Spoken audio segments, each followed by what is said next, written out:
नमस्कार साथियों, मैं बालमुकुंद धुरिया। आज मन किया आपसे बात करने का, क्योंकि इधर देश तमाम तरह की नई बहसों में उलझा हुआ है, या कहिए कि उलझाया जा रहा है। अभी भारत सरकार ने एक ऐलान किया है, या कहिए कि भारत सरकार के जो संसदीय मंत्री हैं प्रहलाद जोशी ने, उन्होंने सूचना दी है, या देश में चर्चा का विषय है कि मोदी सरकार संयुक्त संसद का एक सत्र बुलाने वाली है। 18 से 22 सितंबर 5 दिनों का संयुक्त सत्र बुलाने वाली है। संयुक्त सत्र देश में तब बुलाया जाता है जब कोई विशेष परिस्थिति हो, कोई बिल ऐसा हो जिसको पास करना जरूरी हो और संख्या कम होने के कारण न पास हो पा रही हो, या फिर कोई एक विशेष परिस्थिति आ गई तो संयुक्त सत्र देश में बुलाया जाता है। बुलाते रहे हैं लोग, और उसका एजेंडा लेकिन चॉकआउट होता है। लोग जानते हैं कि क्यों बुलाया जा रहा है। इस बार सरकार एकदम हाइड रखे हुए है। लोग कयास लगा रहे हैं कि नए पार्लियामेंट में जाने से पहले एक सत्र करना चाहते हैं, या फिर कुछ महिला विधेयक बिल जो बहुत दिन से पेंडिंग है उसको मोदी जी पास करेंगे, या फिर इस तरह की बहुत सारी चीज़ें लोग कयास लगा रहे हैं।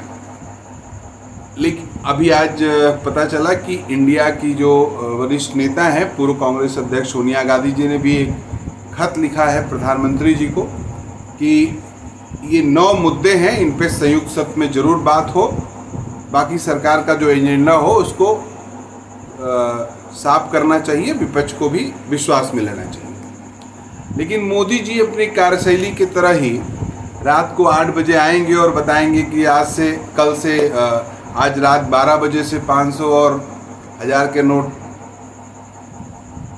व्यवहार से बाहर, कोई मतलब नहीं रह गया उनका। इस टाइप की जो उनकी एक राजशाही कार्यशैली है कि बहुत विश्वास में लेने का मामला नहीं है। अब बुला लिया है तो बुला लिया है, हम प्रधानमंत्री हैं, तो उस टाइप का एक पूरा इनका व्यवहार दिख रहा है। ये शंका का विषय देश में तमाम बुद्धिजीवियों को भी अलग तरीके से है कि इधर एक नई बहस भारतीय जनता पार्टी देश के भीतर खड़ी कर रही है। जैसा कि आप सब लोग जानते हैं कि G20 का शिखर सम्मेलन हिंदुस्तान में, भारत में, इंडिया में होने वाला है। कई नाम लेने पड़ेंगे, और आने वाली 9-10 सितंबर को दिल्ली में G20 की गैदरिंग है, मीटिंग है। उसके लिए एक लेटर जारी हुआ राष्ट्रपति जी के नाम से। उसमें government of president of India जो लिखा जाता था, प्रेसिडेंट ऑफ भारत लिखा गया है। बहुत तेजी से चर्चा है कि मोदी सरकार अपने एजेंडे पे उतरते हुए इंडिया का नाम भारत करने पे लगी हुई है। अब इस कवायद में अरबों रुपया जो खर्च होगा उसकी बात तो दूसरी है, तो लेकिन ये ज़रूरत क्यों आन पड़ी, ऐसा क्यों कर रही है सरकार?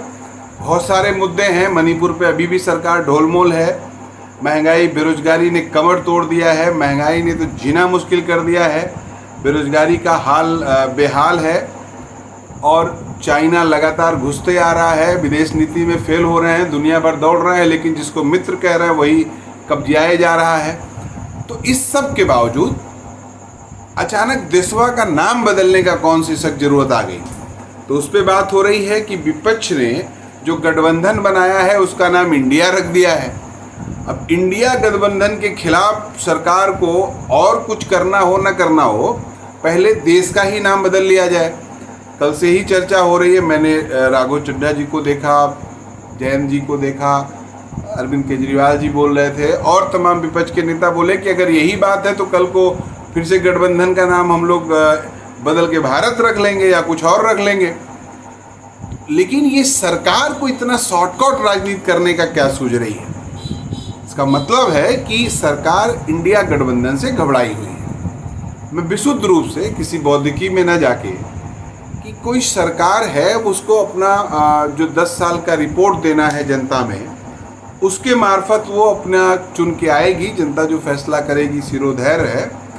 लेकिन ये जो बीच का अननेसेसरी इशू उठा के मोदी जी देश को कंफ्यूज्ड करना चाहते हैं, इसका कोई लॉजिक नहीं बनता है और इसको जनता को समझना चाहिए। और एक कदम आगे बढ़ के अभी उन्होंने पूर्व राष्ट्रपति कोविंद जी, उनकी अध्यक्षता में एक कमेटी का गठन किया है। वो committee one nation one election पे चर्चा करेगी, रिपोर्ट देगी, बनाएगी, ये सब तामझाम करेगी। इसको लेके भी एक पूरा मामला खड़ा कर रहे हैं कि एक देश एक चुनाव। इतनी अनसिमिलरिटी है देश के भीतर कि प्राइमरी विद्यालय का पढ़ा हुआ बच्चा इस दौर में शर्तिया है, आगे कुछ नहीं कर पाएगा, क्योंकि उसके कॉन्टेस्ट में जो उसका कॉम्पिटिटर है वो बड़े बड़े स्कूलों में पढ़ रहा है, अच्छी अच्छी कोचिंग्स ले रहा है, तो बट नेचुरल है कि वो आगे बढ़ेगा और गरीब का बच्चा गरीब रह जाएगा। उसी तरह हेल्थ में है, उसी तरह से वेल्थ में है, उसी तरह से नौकरी में है। कोई सिमिलरिटी नहीं है गरीबों अमीरों के बीच में।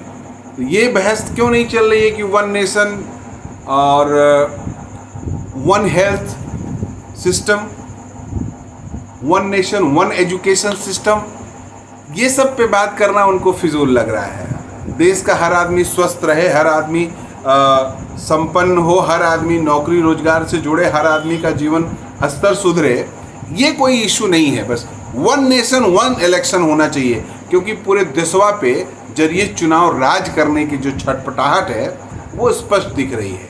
तो देखिए, समय के साथ चीज़ें बदलती हैं, लेकिन ठीक चुनाव के पहले इस तरह का जो पूरा एक माहौल बदल के सरकार जो कोशिश कर रही है कि माहौल बदल के बकौल जनता ये बहस करे कि 5 सालों में आपने वो राशन बांटने के अलावा, लैट्रिन बनवाने के अलावा किया क्या?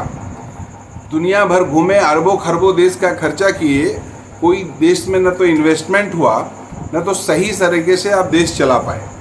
आपने देश की एसेट्स को बेच डाला, रेल से लेके पटरियां तक, एरोप्लेन से लेके हवाई अड्डे तक, क्या नहीं बेच दिया आपने। लाल किले से लेके सब कुछ आपने गिरवे रख दिया, लीज पे दे दिया।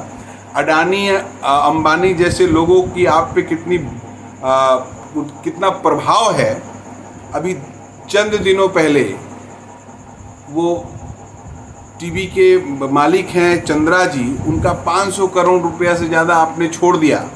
ये सब आपकी कलाकारियाँ देश देख रहा है, समझ रहा है। डीजल पेट्रोल लोग कल्पना नहीं किए थे कि 100 के आसपास बिकेगा, आप बेच रहे हैं। 1200-1400 पहुंचाने के बाद 200 रुपया प्रेशर में आके अब रसोई गैस का दाम कम किए। इस पे बहस ना हो। और लॉकडाउन जैसा निर्णय, और लॉकडाउन में जिस तरह गरीबों का नर्क आपने बना दिया था लॉकडाउन को, उस पे कोई बहस ना हो।